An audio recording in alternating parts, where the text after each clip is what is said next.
मेहरबानी किसी की आवाज ना आए।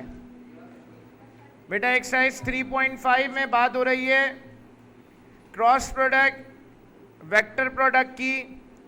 क्रॉस प्रोडक्ट आपने फिजिक्स में भी पढ़ा है कि ए क्रॉस बी निकालने का ये फॉर्मूला है। क्रॉस प्रोडक्ट किसको कहते हैं? अगर दो वेक्टर्स हैं ए और बी और दोनों वेक्टर्स एक दूसरे के साथ एंगल बना रहे हैं तो इन दोनों वेक्टर्स के जो परपेंडिकुलर वेक्टर होता है, मतलब इन दोनों वेक्टर से जो 90 डिग्री का एंगल बनाता है, उस वेक्टर को ए क्रॉस बी कहा जाता है। मतलब दो वेक्टर्स का परपेंडिकुलर जो वेक्टर है उसको निकालने के लिए हम दोनों वेक्टर्स का क्रॉस प्रोडक्ट निकालते हैं। और क्रॉस प्रोडक्ट हमेशा उसका आंसर क्योंकि वेक्टर आता है इसीलिए उसको वेक्टर प्रोडक्ट भी कहा जाता है। बुक के अंदर एमसीक्यू है कि अगर ए और बी दो वेक्टर्स एंगल बना रहे हैं तो इन ए और बी के ऊपर कितने वेक्टर्स परपेंडिकुलर होंगे? तो दो वेक्टर्स परपेंडिकुलर होते हैं, एक की डायरेक्शन अपवर्ड होती है, दूसरे की डायरेक्शन डाउनवर्ड होती है। मतलब ए और बी दो वेक्टर्स के परपेंडिकुलर दो वेक्टर्स हैं, ए क्रॉस बी और माइनस ए क्रॉस बी। तो एमसीक्यू इसमें पूछा जा रहा है कि कितने वेक्टर्स होते हैं? तो दो होते हैं।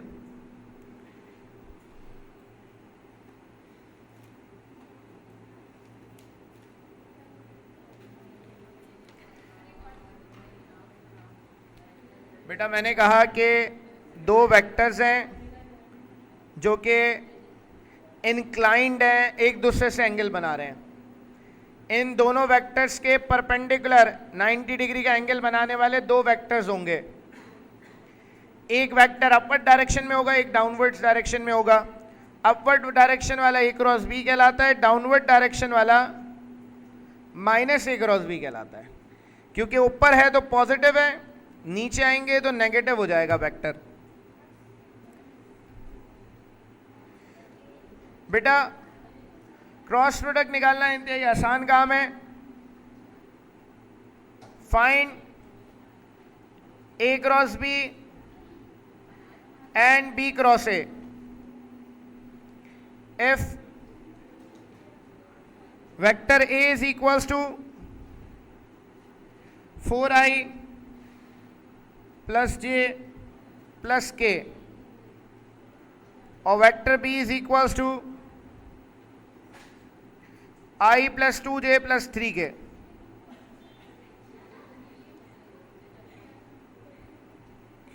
बेटा इन दोनों वेक्टर्स का क्रॉस प्रोडक्ट निकालना है। हम यहां पर बोलेंगे भाई for A cross B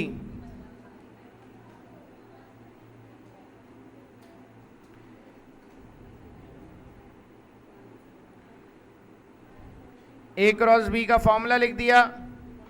determinant of आई जे के A1 A2 A3 B1 B2 B3।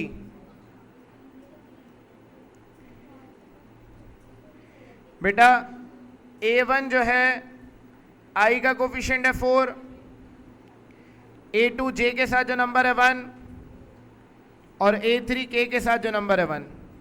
जो दूसरा वेक्टर B है I के साथ जो नंबर है B1 है, J के साथ जो नंबर है B2 है और K के साथ जो नंबर है वो B3 है। A क्रॉस B बराबर है डिटर्मिनेंट ऑफ आई जे के 4 1 और 1 1 2 3 आ गया। इसको एक्सपेंड करना है डिटर्मिनेंट को, एक्सपेंडिंग बाय रॉ 1, वही चैप्टर 2 वाला काम आ गया। इसको एक्सपेंड करेंगे तो 1 2 1 3 माइनस का j 4 1 1 3 और प्लस का k 4 1 1 2। तो a क्रॉस b वेक्टर आएगा, क्रॉस मल्टीप्लिकेशन हो जाएगी 3 1 3 माइनस 2 4 3 12 -1 यहां पर भी 4 टू द 8, 1 1 से मल्टीप्लाई हुआ, -1 आ गया। A क्रॉस B आ जाएगा I, 12 में से 1 गया, 11 बचा, 11J प्लस का 7K। तो हमने A क्रॉस B वेक्टर निकाल लिया।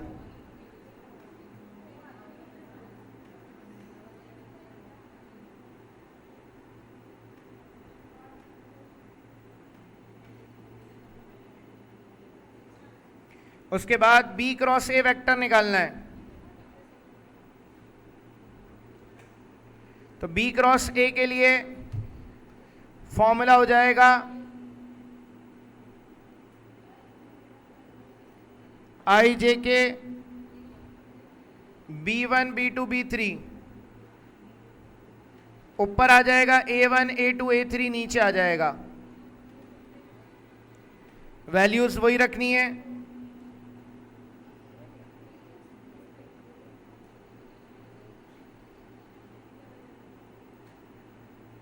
B1 B2 B3 पहले लिख दिया, 1 2 3, A1 A2 A3 बाद में लिख दिया।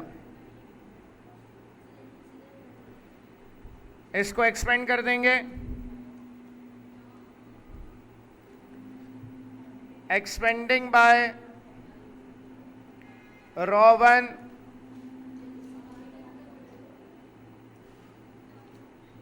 तो B क्रॉस A, इसके डिटर्मिनेंट को मैं डायरेक्ट निकाल रहा हूं, 2 - 3 माइनस का J, 1 - 12 प्लस का K,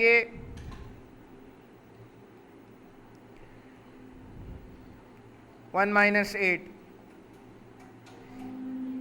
तो बेटा B क्रॉस A बराबर आएगा 2 में से 3 गया, -1 बचा, माइनस का I, 1 में से 12 गया, -11 बचा, माइनस माइनस प्लस 11J और माइनस का 7K।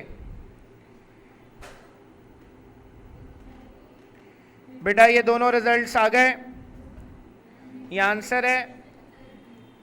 बेटा अगर आप इस वैल्यू को देखें B क्रॉस A को, तो इसमें और A क्रॉस B में क्या फर्क है? साइन का फर्क है। तो अगर आप यहां से माइनस कॉमन निकाल लें तो इन सब की साइन चेंज हो जाएगी। माइनस कॉमन निकालने पर B क्रॉस A बराबर आ जाएगा माइनस के A क्रॉस B के। तो ये समझा रहा हूं, नेक्स्ट सवाल में काम आएगा कि जब माइनस कॉमन निकाला तो ये वैल्यू क्या बन गई? ये बन गई A क्रॉस B बन गई है। तो इसीलिए हम कहते हैं कि B क्रॉस A बेसिकली बराबर होता है माइनस के A क्रॉस B के।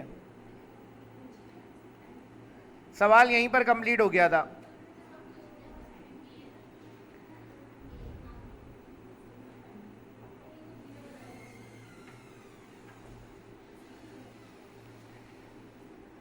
क्वेश्चन नंबर, फॉर्मूला लिखा हुआ उधर, और क्या है ये लिख लेना, अभी फिर कर देता हूं।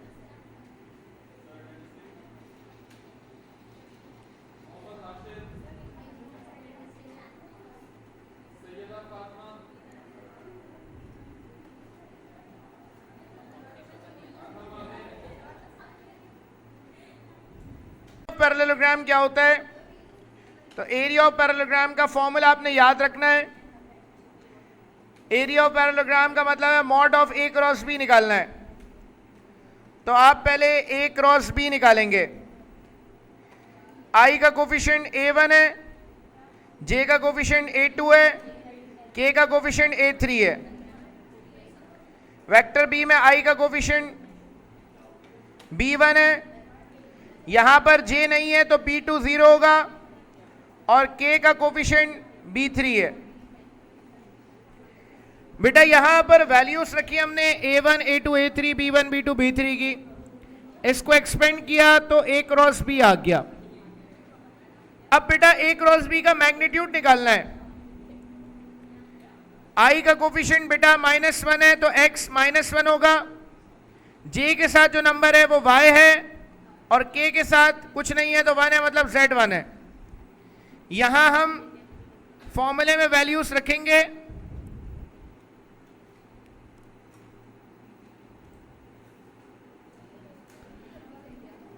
हमने यहां पर x की जगह 1 रख दिया माइनस का, y की जगह -2 और z की जगह 1 रख दिया है। सॉल्व करने पर a क्रॉस b का मैग्नीट्यूड √6 आ गया। एरिया ऑफ पैरेललोग्राम हमने लिख दिया।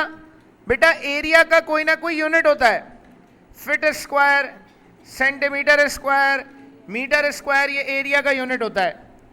तो हमें यहाँ यूनिट नहीं पता, तो हम स्क्वायर यूनिट्स लिखते हैं या फिर हम लिख देते हैं यूनिट्स के ऊपर स्क्वायर लगा देते हैं, दोनों एक ही बातें हैं। तो अगर स्क्वायर यूनिट्स आप नहीं लिखते तो मार्क्स कट सकते हैं, 1 नंबर कट जाएगा पेपर में। जब आप एरिया निकाल रहे हैं तो स्क्वायर यूनिट्स लिखना पड़ेगा आपने लाजमी।